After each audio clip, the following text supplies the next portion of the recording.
Hello and welcome to Debating Russia. I'm Peter Lavelle. The topic of Russia's foreign policy towards Syria is quite contentious. It gets a lot of criticism in the media, and on this program today we're going to see if it's justified.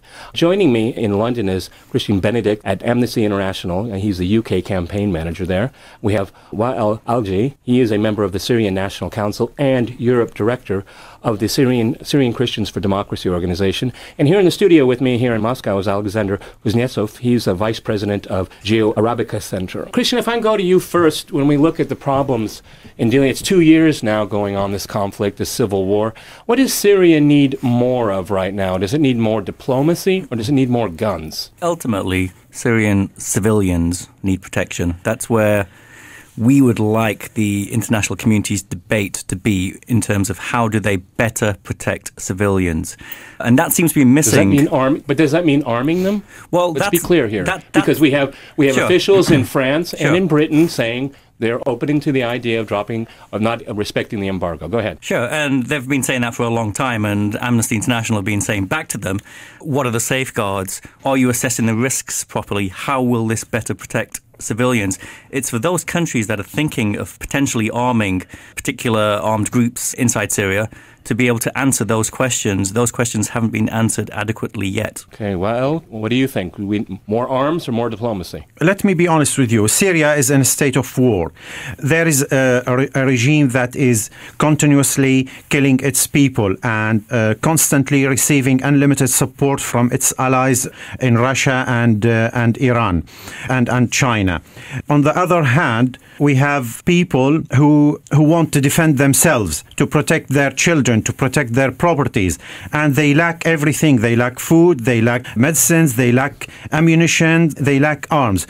You're saying fuel the civil war. Fuel the civil war. I'm sorry, but that's what it sounds like. No, I'm not saying fuel the civil war. It is actually Russia that is fueling the civil war by it is continuous support to the Syrian regime. Please, let me go to our third guest, and then we can do this, gentlemen. Alexander, jump in. Of course, Syria needs much diplomacy and less arms because they are providing arms support for the rebels of the so-called Free Syrian Army and of the jihadist group, fuels the religious civil war in Syria. I want to say that Syrian war began as peaceful protests against the dictatorship, but now we have the full-scale religious civil war in this country. And even if the jihadists won the victory in Damascus, the civil war will not finish. It will continue as a civil war in Lebanon, for example. Okay, Alexander, let me ask you a question. So if Assad left today, for example, what would change on the ground? Anything? Yes. What would change? Nothing will change if Assad will leave the power.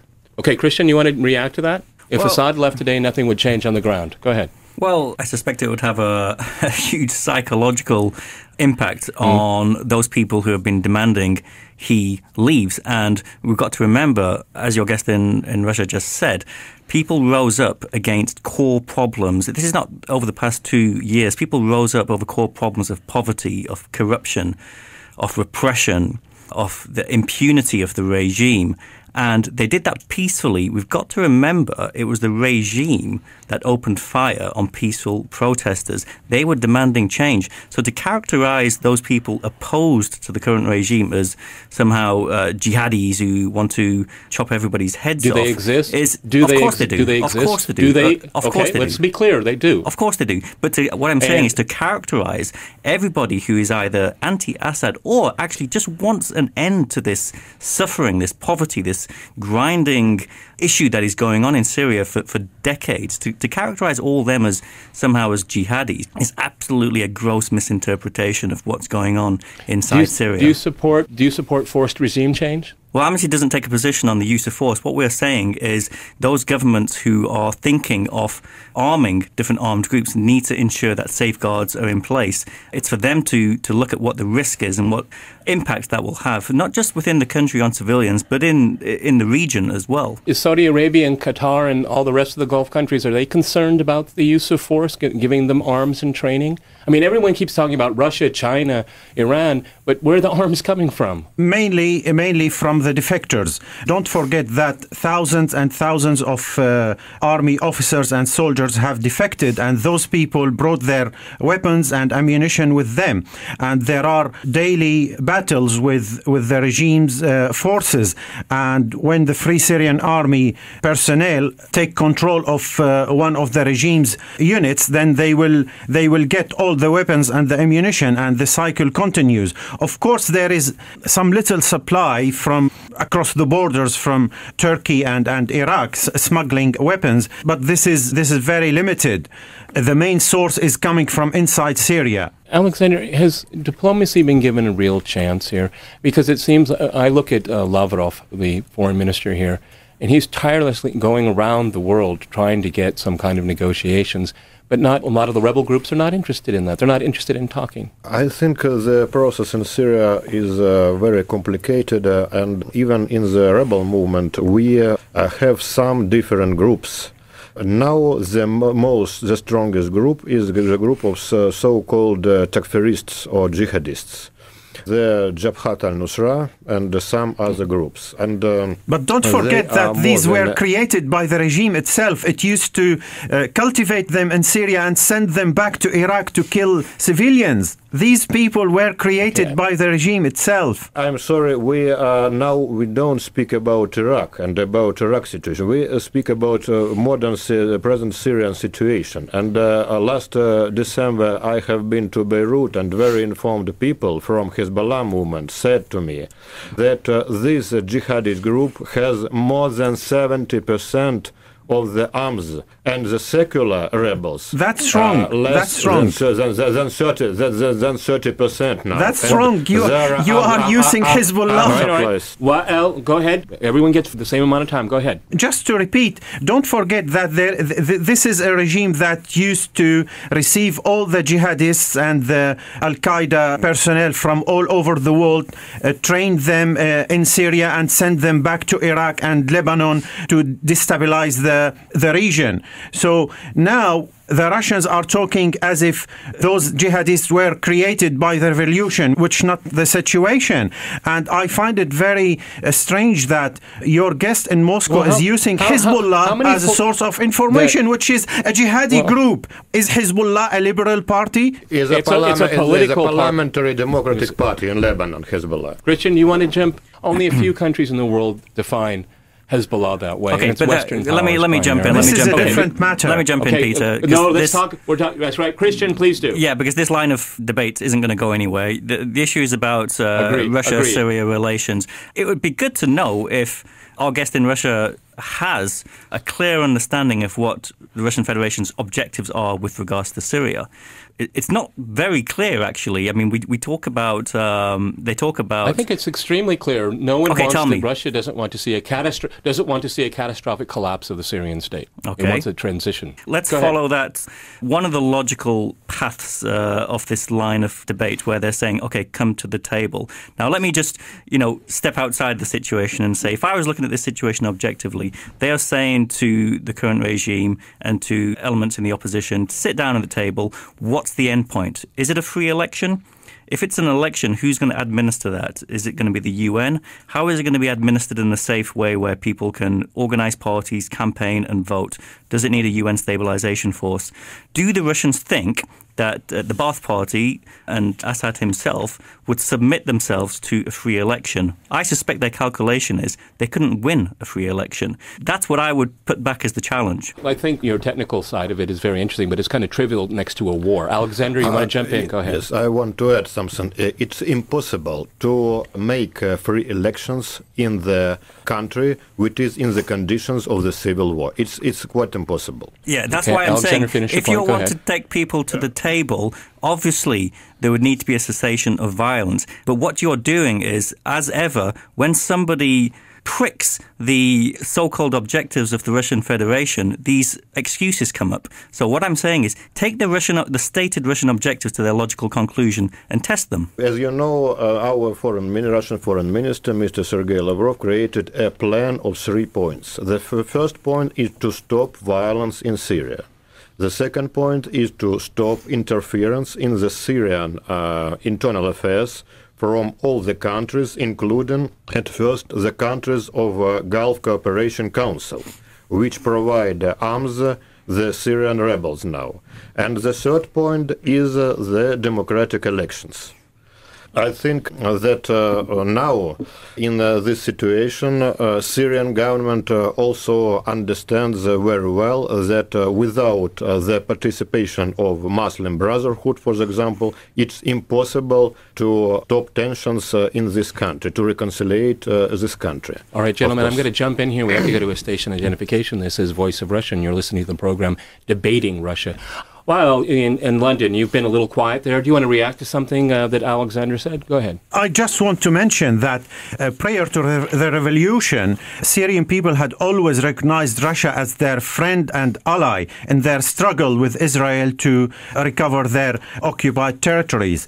And we were very, very shocked by the Russian stance. We weren't expecting Russia to take side of a bloody dictatorship that is continuously killing its people. But I think you're missing the point. You're missing the point. And the point is, it's called Libya. That's what happened. Forced regime change. And the international community, and Russia's a member of the international community, will not tolerate another forced regime change. I think the Russian administration is using the Libyan example as an excuse to justify its policy towards Syria. This is a political situation. When the revolution started, we said that this is a political crisis and it needs a political solution. The regime retaliated in violence. It fired live ammunition at peaceful, unarmed protesters.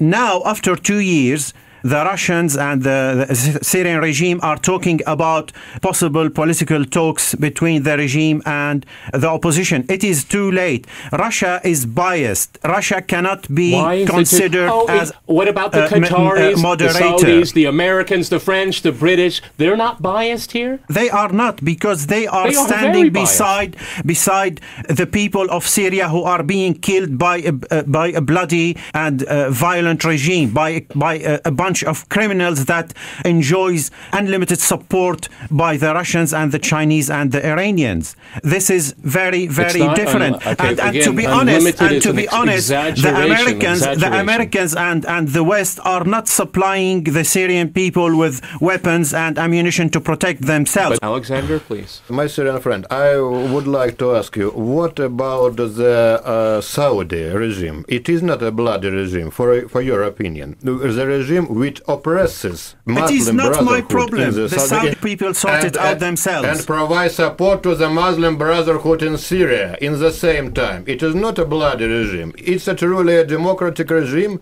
when 5 or 6 people from the ruling family regulate everything. And what about the Syrian regime? Isn't it a family-run business? Isn't it a mafia-style family-run business, a sectarian core concept of it? Of course, it was a corrupted regime. And of course, you have double standards here. The violations of the human rights, but it is mafia-style regimes. It were everywhere on the Middle East, in Egypt, Mubarak, in Tunisia, and everywhere, and in Iraq now also, and in Saudi Arabia and Gulf countries. My problem is my people. But the main country is a problem of transition from the mafia-style regime to the democratic regime. If the transition will be on the way on the bloody civil war and of the destruction of everything, as in Syria now, it's a deadlock. But you are ignoring the fact that it is the regime your proposal, which started the civil war, enjoying the unlimited support of the Russians. It is the regime. It is a sectarian regime. I don't understand what you mean, unlimited support. There are no more arms being shipped there. at all. If anything, it's spare parts. There was a delegation here asking for planes. There was no reaction positive whatsoever. There are no direct flights from Moscow to Damascus anymore. Kristyan, go ahead. The Syrian authorities surely should be giving some sort of signals that they are genuinely interested in this so-called peaceful transition. They could stop their indiscriminate attacks on civilians and civilian areas using ballistic missiles, direct attacks, disproportionate attacks. There's some simple, visible signals they could be doing, which they're not doing. The Russians themselves could be insisting on that publicly as well. Of course, there's a lot of back-channel diplomacy going on all the time. But, as our Syrian guest is saying, the Russians, the perception is they are biased because we don't hear them publicly condemning grave violations of international law, crimes against humanity by the Syrian authorities. No other country that has been pushing harder for a diplomatic solution than Russia. You're going to agree? Well, that's a terrible indictment. That's a terrible indictment of the international community. It's very public too. You don't have to go too far to find out about it. It's a terrible indictment of the international community. What's the next regime change after that? Okay, one after another. Okay, I mean, gentlemen, what's the law of unintended consequences? Does it ever really work out very well? Okay, Iraq, Afghanistan, Libya. Does it ever work? Alexander, go ahead. The main aim of Russia in the Syrian conflict now is not the unconditional support of Assad regime. It is to prevent the interference to the Syrian affairs from the Western countries, from the NATO, and from the Gulf Cooperation Council. We have seen the results of the NATO interference in the Libyan affairs. Is Libya now a true democratic state? It is a state in the condition of the civil war now. The militia of the former rebels, 40,000 or 50,000 people, now they share the country in Libya. And one of those groups killed the American ambassador there. Yes, and even they killed the American ambassador. Is that the democratic state? I don't know this. Well, do you expect it to become democratic in 1 year after 40 years of brutal dictatorship? And do you expect that Syria will become the true democratic state after Assad will leave power? Or do you expect the Lebanese variant in Syria, the civil war for 14 or 15 years, with many crimes and many victims of this war? Gentlemen, I'd like to ask everyone a question here. Is there a possibility that we could see a partition of Syria?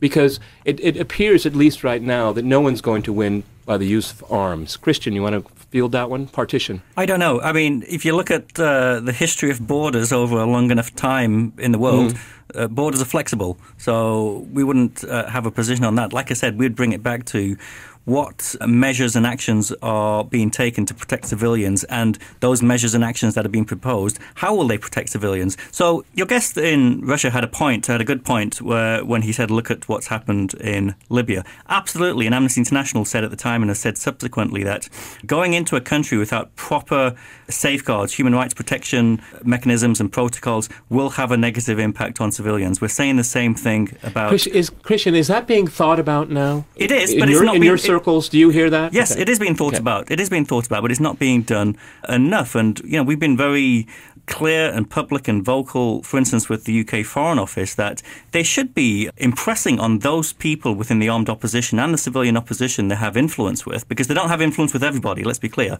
But those that they do have influence with, is that the key principles of international humanitarian law need to be understood, and, countries that can assist should assist with that. That includes training. There's a loose command structure, which is not good for accountability, so help them with their command structure as well. This is about... No, but under international law, arming...